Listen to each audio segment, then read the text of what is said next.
तो दोस्तों पिछली वीडियो यानी कि इससे पहले हमने सीखा था ऑब्जेक्ट्स कैसे आप लोग जावास्क्रिप्ट में यूज़ कर सकते हो और किस तरीके से वो आपकी मदद करते हैं प्रोग्राम को ऑर्गेनाइज करने में। ठीक है, ये और ऑब्जेक्ट्स का काम होता है।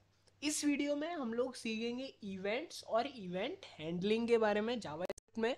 ये काफ़ी सी चीज़ें जो आपकी मदद करेगी जावास्क्रिप्ट में। जब भी आप लोग को कुछ काम या कोई टास्क मिलता है, वो मिलता है कि आप लोग को कुछ एक्शन हो, तब आप लोग को क्या परफॉर्म करना है वो चीज़ आपको करनी होती है। यानी कि किसी बटन की क्लिक होने पर कुछ एनिमेशंस हो जाए, ये आपको बनाना है, तो ये आप जावास्क्रिप्ट के थ्रू बना सकते हो। किसी बटन की क्लिक पर कोई फंक्शन कॉल हो जाए, ये आपको टास्क मिला है, तो ये आप किसी जावास्क्रिप्ट के क्लिक फंक्शन पर बना सकते हो। किसी आप टेक्स्ट एरिया में टाइप कर रहे हो और नीचे से लिखा हुआ आ जाए कि हाँ आपने इतने वर्ड्स टाइप कर लिए हैं, तो ये आप लोग जावास्क्रिप्ट की हेल्प से बना सकते हो।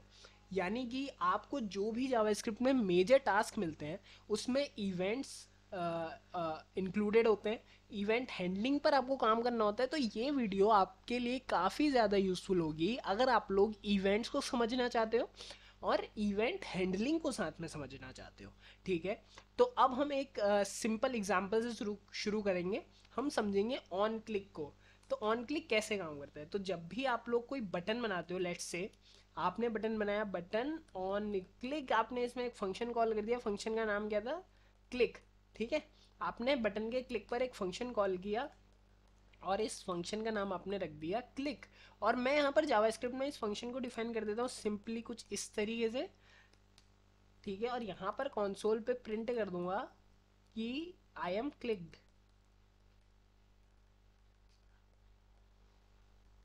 तो आप लोग क्या देखोगे, जब भी मैं इस फंक्शन पे, इस बटन पे क्लिक करूंगा तो लिखा हुआ आएगा आई एम क्लिक्ड। तो फंक्शन के नेम में कोई प्रॉब्लम थी तो क्लिक फंक्शन शायद ऐसे हम डिफाइन नहीं कर सकते। तो यहाँ पर मैंने फंक्शन का नेम चेंज किया है क्लिक हेयर, और यहाँ पर भी मैंने क्लिक हेयर कर दिया। और जैसे ही मैं ना अब इस बटन को क्लिक करता हूँ तो यहाँ पर लिखा हुआ आता है आई एम क्लिक्ड। तो आप कितनी भी बार इस पर क्लिक करो तो उतनी बार यहाँ पर आप लोग देखोगे यहाँ पर काउंट चेंज हो रही है, 17 हो चुका है। और यहाँ पर ऐसे ही काउंट्स बढ़ती जाएंगी, यानी कि जितनी बार आप लोग इस फंक्शन को, इस बटन को क्लिक करोगे, उतनी बार ये फंक्शन कॉल होगा और यहाँ पर लिखा हुआ आएगा आई एम क्लिक्ड। अब आपने समझ लिया कि कैसे इवेंट्स बनते हैं, यानी कि आप लोग कुछ भी एक्शन परफॉर्म करते हो तो इवेंट हमेशा बन रहा होता है।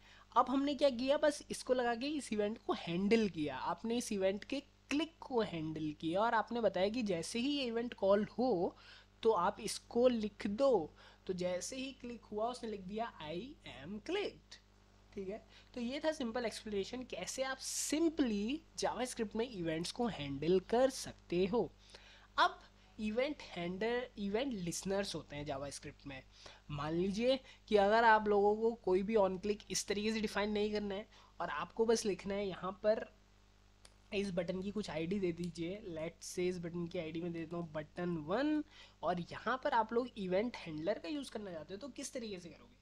आप लोग को सिंपली लिखना पड़ता है डॉक्यूमेंट, यानी कि इस डॉक्यूमेंट के इवेंट लिसनर, इस डॉक्यूमेंट पे एक इवेंट लिसनर ऐड कीजिए।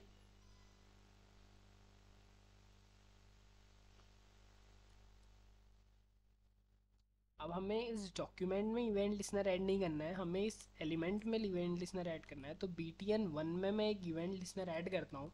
अब इवेंट लिसनर मैंने किस चीज़ पर ऐड किया, क्लिक पर।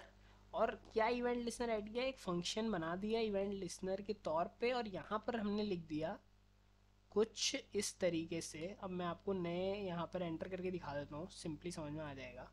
तो मैंने एक डॉक्यूमेंट जिसकी आईडी थी btn1, जो कि हमारा ये बटन है, इस पर एक इवेंट लिस्नर ऐड किया जो कि क्लिक है, और क्लिक होने पर ये एक फंक्शन कॉल कर देता है। तो जैसे ही अब हम यहाँ पर console.log लिखते हैं ना, console.log, और यहाँ पर मैं लिखता हूँ क्लिक्ड,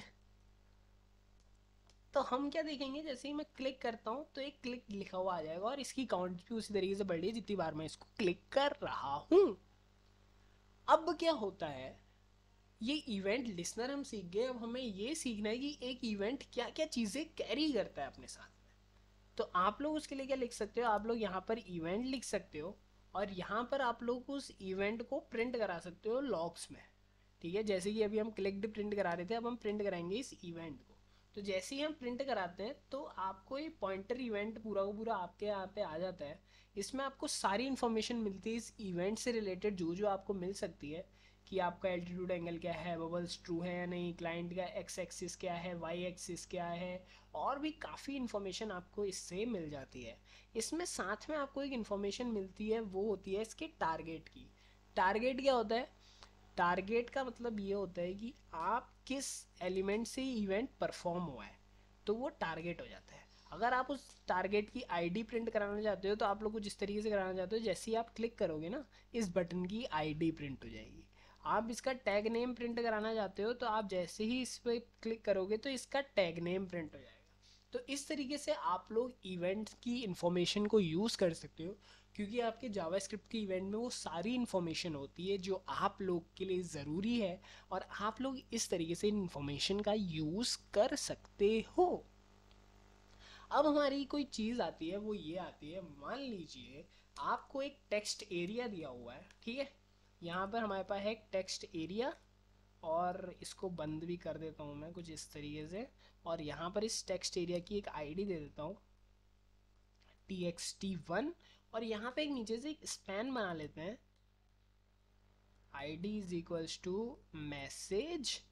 अब मैं क्या करूँगा, हमारे पास एक टेक्स्ट एरिया आ चुका है, इस पर मैं चाहता हूँ कि जो भी कुछ मैं लिखूँ, तो मैंने कितने वर्ड्स लिख दिए हैं वो नीचे मैसेज पे प्रिंट हो जाए।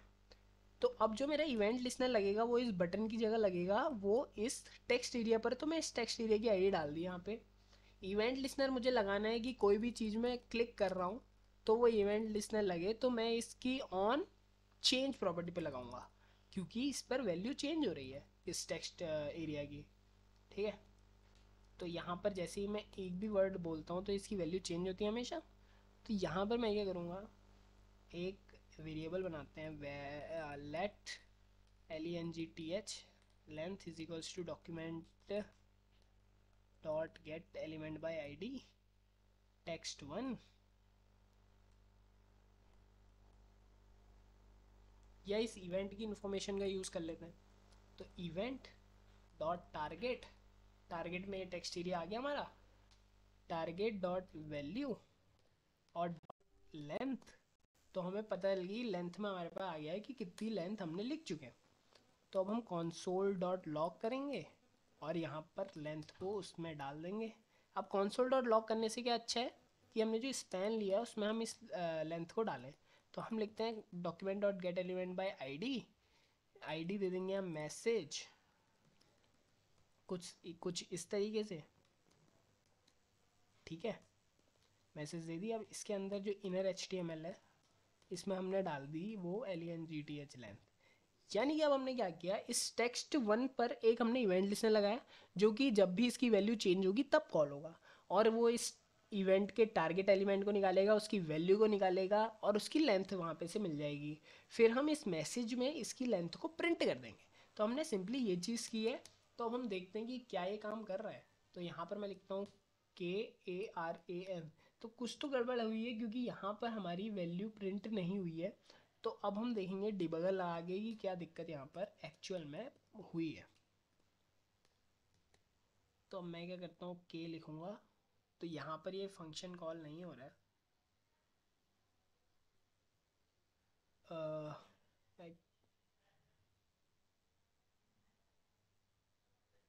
तो अब एक चीज़ का आप ध्यान रखिए, जब भी आप लोग इनपुट किसी चीज़ में इनपुट करते हो तो यहाँ पर एक इवेंट होता है, इनपुट इवेंट।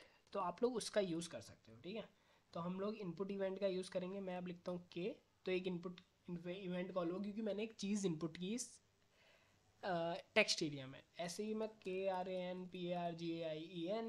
और यहाँ पर मैं जैसे जैसे चीज़ें लिखूँगा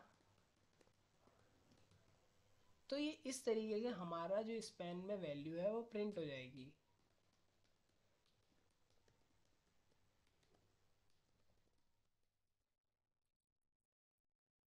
तो मुझे उम्मीद है इस वीडियो से आपने इवेंट्स सीखे होंगे जो कि जावास्क्रिप्ट के प्रीडिफाइंड होते हैं।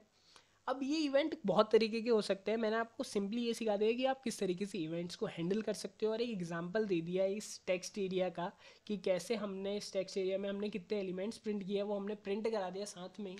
और ये काफ़ी इंटरेक्टिव सेशन था, और मुझे उम्मीद है कि आपको इससे काफ़ी चीज़ें समझ में आई होंगी। अगर कोई भी सवाल या सुझाव है तो नीचे कमेंट कर दीजिए, मैं वहीं पर सॉल्व करने की कोशिश करूँगा। अगर सॉल्व नहीं कर पाए तो एक डेडिकेटेड वीडियो हम इस कोर्स के एंड में बनाएंगे जिसमें हम सारी प्रॉब्लम्स को एक साथ सॉल्व करेंगे। तब तक के लिए